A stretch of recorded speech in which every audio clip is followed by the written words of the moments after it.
And so moving into tier number one, this is kind of what I talk about, the instant impact guys, right? The guys that I really believe are going to have a big impact from day one. There's not going to be any doubts on their playing time. They're going to be in. They're going to potentially be like cornerstone pieces for your franchise. And really, I point to three different guys here for the Indianapolis Colts. The two defensive backs the Colts brought in free agency, that, of course, being Charvarius Ward, the cornerback from the 49ers, and Cam Bynum, the free safety from the Minnesota Vikings.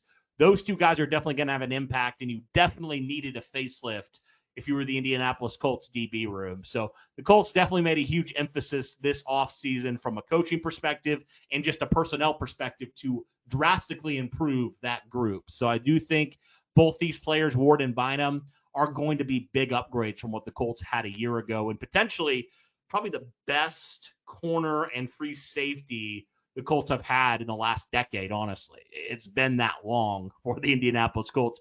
I would say certainly for Ballard, the potential to be the best players at that position he's drafted for sure. So, yeah, we'll have to see on that.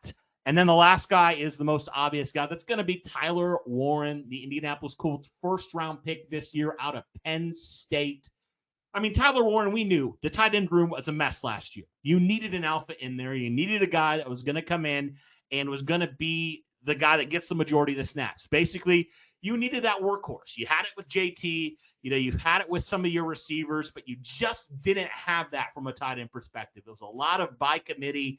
Didn't work at all. Your tight ends were one of the worst in the NFL last year. You needed an alpha. So what happened? The Indianapolis Colts were able to somehow, some way, get Tyler Warren to fall to them, and he's going to project right away as an instant impact guy, and frankly, the best tight end you've had in a long, long time. I mean, Jack Doyle was a solid tight end, but Tyler Warren has the potential to be probably the best tight end from the Colts since, honestly, Dallas Clark. He really, really projects really well and such a good overall player.